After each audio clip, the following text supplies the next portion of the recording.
How's it going, folks? Stu here. Anyone fancy a quick story time? Well, you don't have a choice. Listen, last year, if you remember those 365 days ago, all that time has passed. Last year, Paul Mescal popped up in a little film that ended up being, only my favourite film of the year that I've watched multiple times in After Sun. That was at the festival. Paul Mescal was in it. Made me sob like an absolute baby. Just completely emotionally destroyed my heart. So this year at the festival, when I see there's another potentially tear-jerking film from Paul Mescal, I got a little bit anxious going into it, that this would just become, I don't know, some kind of weird, sad tradition at the festival where Paul Mescal just arrives, makes me cry for a bit, and then just goes away for a year. This year's film is All of Us Strangers, the new one from Haigh. After watching it, the curse is still there. What is it with this man and his ability to pop up in films that are just smacking me around the heart? What on God's green earth? So, All of Us Strangers, as I said, directed by Haigh, who's a filmmaker I actually have not seen any of his work prior to this. That makes me a very bad sad boy film fan, I know, but honestly, I don't know what it is. I just haven't gotten around to watching his films that everyone says I should get around to watching. But this one is an adaptation of a novel, I believe just called Strangers, although I am probably wrong on that one, which came out a while back. I also have not read. This is clearly a habit of mine. But the general premise is that we follow a lonely writer played by Andrew Scott who lives in a high-rise in London as he is sort of dealing with certain aspects of his life, be it family, be it relationship with other people. We meet him at a particularly reflective crossroads in his life, and the film is a look at his sort of reckoning with certain aspects of his life and his working through those relationships in his life. But the first thing to know about All of Us Strangers is that, yes, this is a thoroughly emotional watch.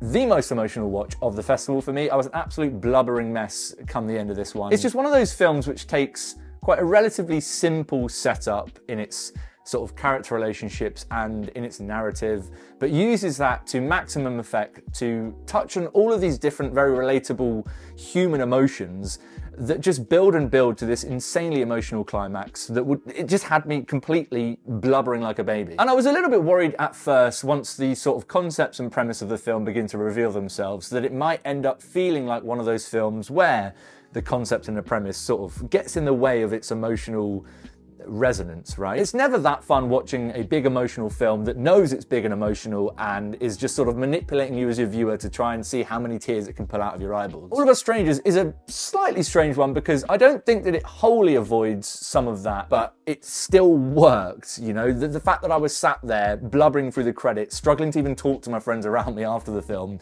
just proves that it still did enough right to make it worthwhile. It's a film whose screenplay doesn't necessarily feel hugely subtle, right? It's very on the nose in many, many places, and at a few points throughout its runtime, that did, I think, sort of come at the expense of richer character exploration. But that same sort of bluntness in labeling things in the film in its screenplay and in confronting certain human emotions, I think is another one of its strong assets as well. It's a strange sort of double-edged sword there. Because once things start to sort of clear up in the film and character relationships start to become a little bit more apparent in terms of its concept, I think the bluntness actually ends up being one of the film's sort of, again, more emotionally relatable aspects, because I think we've all been in places where you want to be able to really bluntly tell people how it is or ask people questions about certain things, right? I ultimately really like the way that the screenplay here uses quite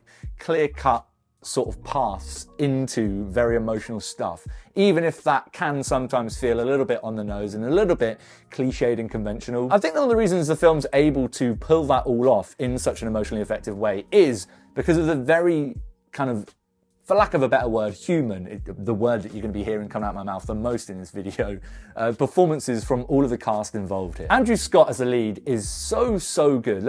Obviously, he's a great actor, but I haven't really, if I think too hard about it, seen a huge amount of amazing performances from him on film. He's also a very good stage actor, but I really liked seeing him here just be able to shine as an actor throughout the entire runtime. It's a character and a performance that kind of lets the emotion creep up on you, right? He's a very lonely and I suppose very quiet individual when we meet him in the film. And Andrew Scott as a performer has this amazing ability of having walls up as a character, as a person in the film, but letting those kind of crumble or come down at the exact right moment, and watching him talk to the other characters in the film, to Jamie Bell, to Claire Foy, to Paul Mescal, all of the bits of dialogue between them and the conversational moments. Andrew Scott is just so in tune with the emotions of those scenes, and I think that's again why they are so crushing emotionally as viewers of the film. But obviously his scene partners in the film are fantastic as well. Claire Foy and Jamie Bell are both fantastic in their roles. Claire Foy just brings this warmth to a motherly figure in the film, which I just think immediately works, and as soon as she arrives in the film, I just kind of knew it was gonna kill me wherever it ended up going, regardless of what the narrative ends up doing. But Jamie Bell also brings this really believable and lived-in authenticity as a father figure in the film, and I think him and Claire Foy together, their scenes, they just work fantastically for what they needed to do in the film. Paul Mescal's also in the film, obviously. I'm a very big Paul Mescal fan. Listen, this dude's list at the moment of films, unbelievably stacked. The man really did just say, yes, yes I will. I don't think Paul Mescal was the strongest part of this film, which almost feels like a crushing thing to admit here as a Paul Mescal fan, coming off of something like After Sun last year. But he doesn't need to be. His character actually ends up being something a little bit different to what I expected in the film.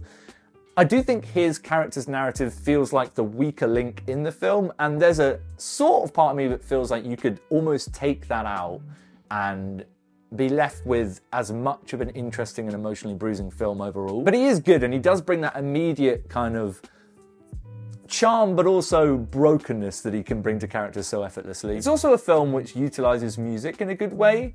There's a particular song which we hear multiple times throughout the film, which does, on one hand, feel like quite an obvious choice of a film for what it's talking about. It's one of those musical choices where, you know, the lyrics very literally speak to the things that the film's trying to pull out and do in its narrative overall. But again, and I suppose this is kind of the theme of all of my thoughts on this film, despite it popping up and me knowing immediately that it's quite an on-the-nose musical choice, it still works. It still absolutely ruins me when it needs to. And the actual climax of this film is a really emotionally powerful moment that just, again, leaves you on a totally bruised emotionally note, but also a very cathartic note, which I think is crucial. It's just overall a very emotionally effective look at very relatable human experiences of loss, of letting go, of love and what it means to love other people in your life. It's incredibly intuitive, I think, in that sense, on the human condition and human emotions. Definitely one I'd recommend, but just